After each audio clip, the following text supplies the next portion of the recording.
ہمارے ذہنوں میں جو معیارات بیٹھے ہوئے ہیں وہ کیا ہے؟ کامیابی پیسے سے ہے، کامیابی جائیداد سے ہے، کامیابی کاروبار سے ہے، کامیابی شہرت سے ہے، کامیابی اقتدار سے ہے.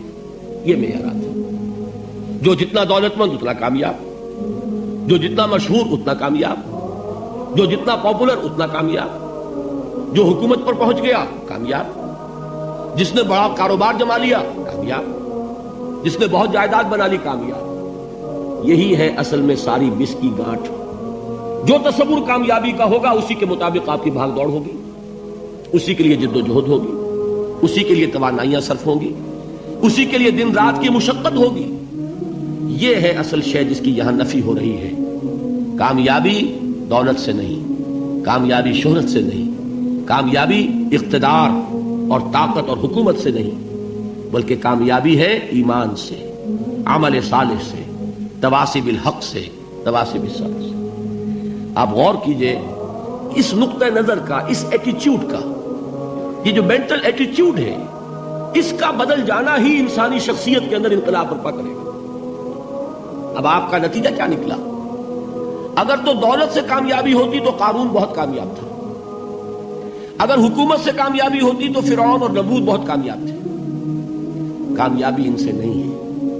کامیابی انسان دولت میں قارون کی دولت تک پہنچ جائے اور دنیا میں دبدبہ اور اقتدار اور سلطنت اور حکومت کے اعتبار سے وہ نمرود اور فرعون کا مقام حاصل کر لے، وہ ناکام ہے، خائب ہے، خاسر ہے، برباد ہے.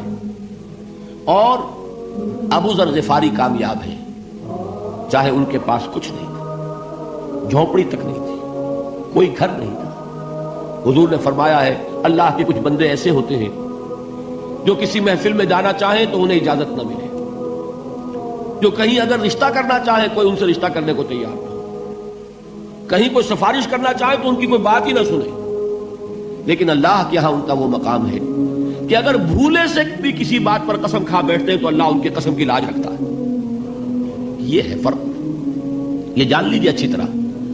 اس بات کا مان لینا آسان، اس پر سبحان اللہ کہنا آسان، لیکن اس کے مطابق آپ کے اپنے ذہن کا بدل جانا بہت مشکل.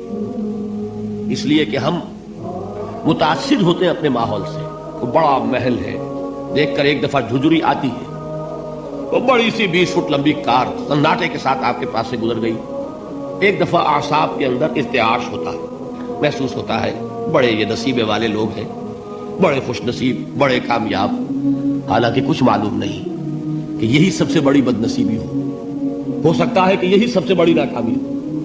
اگر ذہنوں میں یہ بات بیٹھ جائے کامیابی کس شے سے. یہی وجہ دیکھیے قرآن مجید میں بارہا آپ دیکھیں اولئک هم المفلحون، یہ ہے لوگ کامیاب ہونے والے. آج یہ آپ نے نماز میں وہ آیات سنی، یا ایھا الذین آمنوا ارکعوا واسجدوا واعبدوا ربکم وافعلوا الخیر لعلکم تفلحون.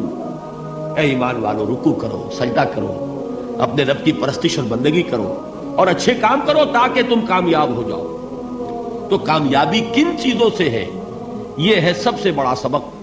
یہ ہمارے دل میں اگر بات بیٹھ جائے، ٹھک جائے، تو زندگی بدل جائے گی. صبح و شام بدل جائیں گے، نقشے بدل جائیں گے، بھاگ دوڑ کا رنگ بدل جائے گا، ویلیو سٹرکچر بدل جائے گا.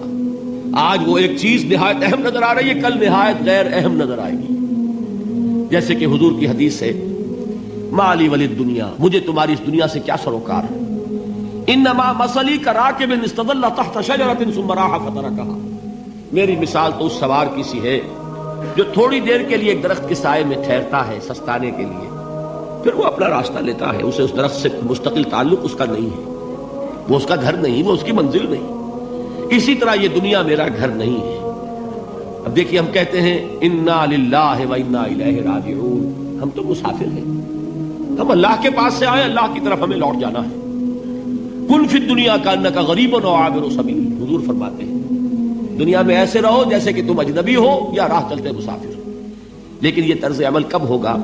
جبکہ یہ آیت ہمارے ذہنوں کے اندر بیٹھ گئی ہو. والعصر ان الانسان لفی خسر الا الذین آمنوا وعملوا الصالحات وتواصوا بالحق وتواصوا بالصبر. یہ ہے اصل بات جو میں نے عرض کیا تھا کہ میں بتاؤں گا صحابہ کیوں ایک دوسرے کو یاد دلاتے تھے. اس لیے کہ دیکھیے جیسے برف باری اگر ہو رہی ہو، آپ باہر نکلیں گے تو برف آپ کے کپڑوں پر جم جاتی ہے نا، تو آپ جھٹکتے ہیں کپڑوں کو تاکہ برف ہٹ جائے۔ ہمارے ایمان پر اس دنیا میں رہتے ہوئے جب ہم متاثر ہوتے ہیں ماحول سے تو گردہ آ جاتا ہے، برف پڑ جاتی ہے، اس کو جھٹکتے رہنے کی ضرورت ہے۔ اور وہ جھٹکنے کی بہترین اور مؤثر ترین شکل یہی ہے کہ یاد رکھو کامیابی ان چیزوں سے نہیں ہے۔ چمک دمک جو ہے دنیا کی، یہ ساری چمک دمک جو تمہیں رجھا رہی ہے، جو تمہیں اپنے اندر گم کیے ہوئے، یہ لفظ گم پر اقبال کا وہ شعر یاد آ گیا کہ کافر کی یہ پہچان کے آفاق میں گم ہے، اور مومن کی یہ پہچان کے گم اس میں ہے آفاق۔ تم گم نہ ہو کر رہ جاؤ، اس میں مبہوت نہ ہو کر رہ جاؤ، مرعوب نہ ہو کر رہ جاؤ، دنیا ہی کی محبت تمہارے اوپر ڈیرے نہ ڈال دے، تمہارے دلوں کے اوپر مسلط نہ ہو جائے۔ لہذا تازہ کرتے رہا کرو، والعصر ان الانسان لفی خسر الا الذین آمنوا وعملوا الصالحات وتواصوا بالحق وتواصوا بالصبر۔ پھر یاد کر لو، پھر تازہ کر لو اپنے اس یقین کو کہ کامیابی دولت سے نہیں، کامیابی ثروت سے نہیں، کامیابی اقتدار سے نہیں، کامیابی شہرت سے نہیں، کامیابی جائیداد سے نہیں، کامیابی ہے ایمان سے، کامیابی ہے عمل صالح سے، کامیابی ہے تواصی بالحق سے، کامیابی ہے تواصی بالصبر سے۔ یہ چار چیزیں ہیں کہ جو کامیابی کے لوازم